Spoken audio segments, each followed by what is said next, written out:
Daily night 1 மணி இல்ல 2 மணிக்கு படுத்து, காலையில 9 மணி இல்ல 10 மணிக்கு எழுந்திரிக்கிறீங்க அப்படின்னா, கண்டிப்பா இந்த வீடியோவ மிஸ் பண்ணாம பாருங்க. அப்படியே இந்த மாரி யூஸ்ஃபுல்லான கன்டென்ட்க்கு நம்ம பேஜ ஃபாலோ பண்ண மறந்துறாதீங்க.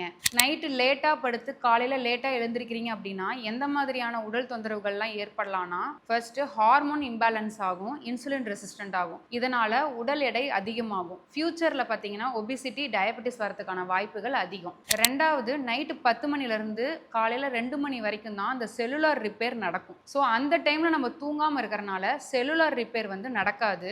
இதனால இன்ஃப்ளமேஷன் அதிகமாகும் பாடியில, நோய் எதிர்ப்பு சக்தி கம்மியாகும். 3வது நைட்டு தூங்காம இருக்கறனால கார்ட்டிசால்ன்ற ஸ்ட்ரெஸ் ஹார்மோன் அதிகமாகும். இதனால ஃபேஸ்ல ஆக்னே, பிம்பிள்ஸ், முடி அதிகமா கொட்டுறது, ஏஜிங் வந்து ரொம்ப சீக்கிரமா நடக்கும். ஸோ கரெக்டான டைம் தூங்குறதுக்கு அப்படின்னு பார்த்தீங்கன்னா, நைட்டு 10 மணிக்கு படுத்து காலையில 6 மணி வரைக்கும் தூங்கணும். ஸோ தூங்குறதுன்றது எல்லாருக்கும் ரொம்ப பிடிச்சமான ஒரு விஷயம். அத வந்து சீக்கிரமா தூங்கி சீக்கிரமா எழுந்தீங்க அப்படின்னா நீங்களும் ஆரோக்கியமா இருக்கலாம். இந்த வீடியோவை நைட்டு தூங்காம மொபைல் பார்த்துட்டு இருக்கிற உங்க ஃப்ரெண்ட்ஸ்க்கு மறக்காம ஷேர் பண்ணிடுங்க.